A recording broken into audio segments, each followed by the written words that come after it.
Welcome back. In today's video, I want to discuss with you some in-depth basic training of HVAC and what it is. All right, so the first thing you have to understand when we're dealing with HVAC is cold ain't a temperature. It is not a temperature. Cold that you see on a thermometer is not a temperature. There is no cold on a thermometer. So what is cold? Cold simply means the absence of heat. The absence of heat. So, I will ask you this question. Will heat move into a glass of water sitting on a table, or will the cold move out of the glass of water? What does the cold do? Okay? Heat will always travel to cold. Okay? Heat will always travel to cold. So the energy in the room will travel into the glass of ice or water. Travel into it. Now, why is that? Okay? Energy that's in the air around you is heat, flows from the hotter liquid to the cooler air if you have a glass of hot chocolate. If it's a glass of iced water, the heat will travel into it. If this is colder than this, it will flow out. As the cup cools down, the heat will flow and the energy from the cup will actually slow down. So what is actually going on here? Okay? This is one of the thermodynamic principles that we learned in HVAC. All right? This one means that to get energy to flow, you have to have a rate of heat exchange that's different and maintain it. And the greater it is, the faster the rate of heat exchange will be. Now, I know that sounds technical, but as an HVAC guy, that makes perfectly good sense to you. So let's say it's 75 degrees outside, and you feel 75 degrees on your skin. If you go outside, there will be no energy difference, so you won't feel cool. Now, let's say your skin is 90 degrees, and you go outside, and it's 75 degrees. The air around you will absorb the energy, and you'll go, wow, I feel cool.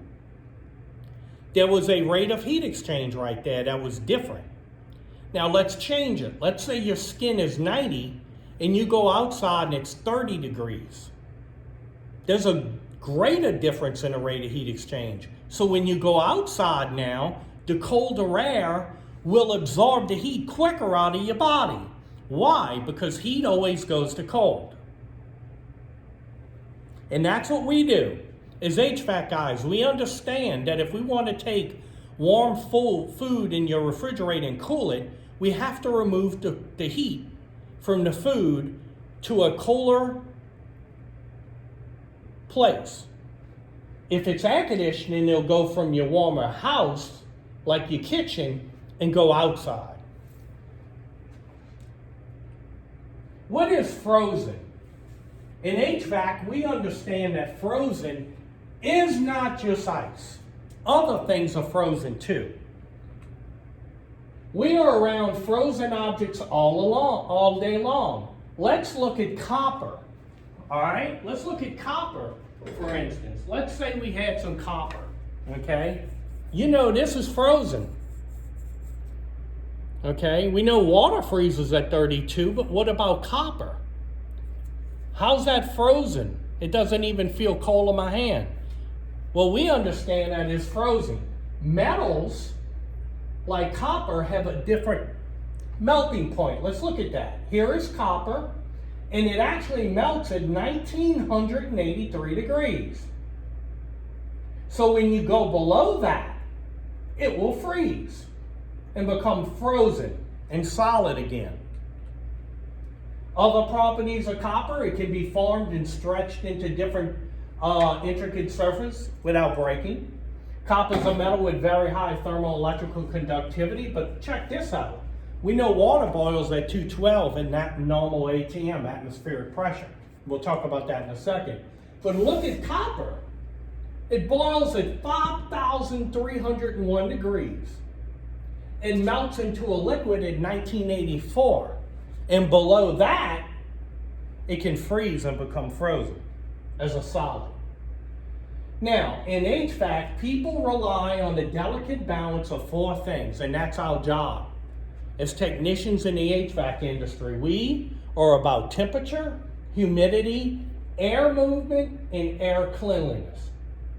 Those four things are what give comfort to people. So temperature, let's pull all this together, is a level of heat intensity. It's measured in different things around the world, like Fahrenheit, Celsius, Kelvin, absolute zero. Now, what is absolute zero? Okay, let's talk about that for a second. Here, we see absolute zero is negative 459.67. When you get to this point right here, what does that mean? That means there is no energy and no heat. If I wanted to rise up on a thermometer, I will have to add thermal energy to get all the way up. If I get to negative 108, I had to add thermal energy to get up to that point. So the definition of cold is the absence of heat. Cold is not a temperature. Adding thermal energy can be measured on a thermometer, and we can measure the intensity and the quantity of the thermal energy. But we can't measure cold. Cold is not a temperature. Okay? Notice we can get up to zero if we keep adding energy. We can get up to 32 degrees if we add energy. And look at water. Water will boil at 212 degrees if we give it enough energy. So where are humans on this chart? Humans are right here. And what is that? Human beings like to be between 74 and 78 degrees. And that's about it. You get below 74 degrees and you'll start seeing some people put on sweaters. Kid you not. And if you go above 78, it can start getting dangerous for human beings. And you're like, what? That's how important our job is in HVAC, to take care of people. Let's look at that for a second. Notice here on this chart, at 80 degrees, if you start adding humidity to the air, 50%, it'll start getting here. 85 degrees, and guess what? So on a 100-degree day, let's say it's been raining outside, okay? Can you see that? Let's say it's been raining outside today. Right here. Been raining. Hey, come here, rain. I want you to see this. Let's say it's been raining outside and it's 100 degrees humidity. At 80 degrees and 100% humidity, you can get in the range of caution. Fatigue is possible, prolonged exposure. 91 gets you to what? Sunstroke, muscle cramps, heat exhaustion, possible with prolonged exposure and physical activity. So what are we finding out here? At 80 degrees and 100% humidity, humans start getting tired and can actually start getting sick. And as you go up in temperature, 90-degree day, look what happens. You already fallen into that area. And it's all about humidity. Not just the intensity of heat, but the humidity. On a 90, let's say it's 95 degrees outside today, and it's, look, all you need is 5% humidity. On a 95-degree day, and a human being can start feeling ill, or weak and tired. And you can go up. Look at this, 50% humidity. 50% humidity. That means 50% of the moisture the air can hold. And it'll feel like 107 degrees outside on a 95-degree day. Now, danger, sunstroke, muscle cramps, heat exhaustion, heat stroke possible. And then when you get up and up and up, look at this. You can get into the red. On a 95-degree day, if it's over 70% humidity, you can have extreme danger, heat stroke and sunstroke. Okay? So it becomes very dangerous on days. Well, we understand these things in HVAC. That's why it's so important for us to provide comfort cooling for people in their homes, because look what can happen to people. So humans live in a very small temperature range, okay? Very small. And that's what we do. Now, what about that humidity in your home? Your air conditioning system tries to maintain between 45, 55, 50% humidity. You can go 40, 60, but that's what we do. Well, what happens when we get below 40% humidity? Check this out. Bacteria, viruses, respiratory infections, allergies, asthma, and ozone production. What about high humidity? Same thing. Mites, dust mites, fungus with higher humidity. All of these things like to grow if you have too much humidity and too little humidity. Well, that's our job, man. We're being trained in HVAC to understand this, to keep people safe and comfortable. Too little dry humidity. If you ever notice in the wintertime, you can start getting static shock. You can add a humidifier to the home. Too much humidity, frizzy hair, and things like that, okay? Now, at what temperature does water boil at standard atmospheric pressure? In HVAC, you'll learn that at normal atmospheric pressure, it boils at 212, okay? That difference between 211 and 212 is when it starts boiling, you can actually move a locomotive train with steam. 1 degree makes all the difference. So you'll start learning in HVAC just how important it is for us to understand the laws of thermodynamics. Okay? Water itself boils at 212 at normal atmospheric pressure. Well, that suggests to you that if you change atmospheric pressure, you can change the boiling point. If you ever used a pressure cooker, increased pressure, you understand that.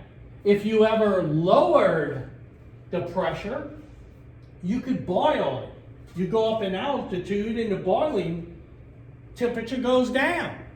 You could get to a point where you can boil water in a vacuum and it's not even hot. Water boils when there's no pressure. And morbid as it sounds, so does blood. That means in a vacuum of space, a cup of water would boil into a vapor before it can freeze, and eventually it would freeze. All right? So you can understand when you lower pressure, you can lower the boiling point of things. Well, that's what we do in HVAC, but we use a refrigerant in your evaporator coil, and then you condense it to get the same effect. The 4 principles that I learned in this business is a common thread that runs all through refrigeration. I learned these in the field myself, and I found this to be true whenever I'm designing, installing, troubleshooting, or repairing HVAC and refrigeration as a technician. I keep these in my mind. First, heat always travels to cold. Whether I'm dealing with a condenser, evaporator, or whatever, I keep that in my head. Water travels down. Whenever I'm dealing with condensate lines and things like that, or I found a leak water on the floor, I look up. I start looking up because water travels down. It can spread out on a level surface if you keep accumulating the amount of water, but it travels down. So, electrical path of least resistance is the way electricity flows. You'll learn that. You'll learn about ohms, potential voltage. You'll learn amperage. You'll learn all that in this course too. Okay? Charles's law is when temperatures and pressures go up, they go up and down together. If I raise the temperature, pressure goes up. If I lower the temperature, pressure goes down. If I raise the pressure, temperature goes up. If I lower the pressure, temperature goes down. That's another rule, a principle we learn here in HVAC. Now, here are some terms you'll learn in the HVAC program: latent heat of vaporization, superheat, subcooling, dew point, bubble point, latent heat of condensation. That's pretty technical. And it doesn't get much technical than that. But like I said, no one's going to come into your house and pay you to know what they already know how to do. But they will pay you to do what they don't know how to do for a need they have. And that's what we learned in HVAC and refrigeration. All right? What do you have to work with in the field? Well, homeowners who watch YouTube and you come behind them. Other techs telling you how to run good vacuums. Other techs showing you their new tools, like, look at my new duck knife, and they feel like this. Homeowners are like, hey, is this unit still under warranty? So you have to learn to deal with people in the field as an HVAC guy. Just comes with the road. This is what your mom thinks you do. This is what your kids think you do. Ice on fire magic. This is what your wife, the way she thinks things are. You know, my wife, she opened up the window to the house and she said, it's getting cold in here. And I said, no, you're just getting less hot. But I understand these principles, don't I? This is what my boss, the way I think he looks. This is the way my boss thinks I look. But out of all that, we're HVAC techs. And what do? This is the world of an HVAC tech. We bring comfort to people in their homes through refrigeration and air conditioning, heating and ventilation. Comfort, cooling, and refrigeration is what we're about. From transporting meat from one place to another, keeping it in restaurants and stores, all the way from floor shops, you name it, all the way to people sitting on their sofas. It's what we do. We remove thermal energy from a place where it's not wanted and put it in a place where it makes little or no difference in people's lives. HVAC, wonderful world of HVAC. When you come to our program, we'll teach you all these things. We're at Oklahoma Technical College, 918-895-7500. I hope to see you in class soon.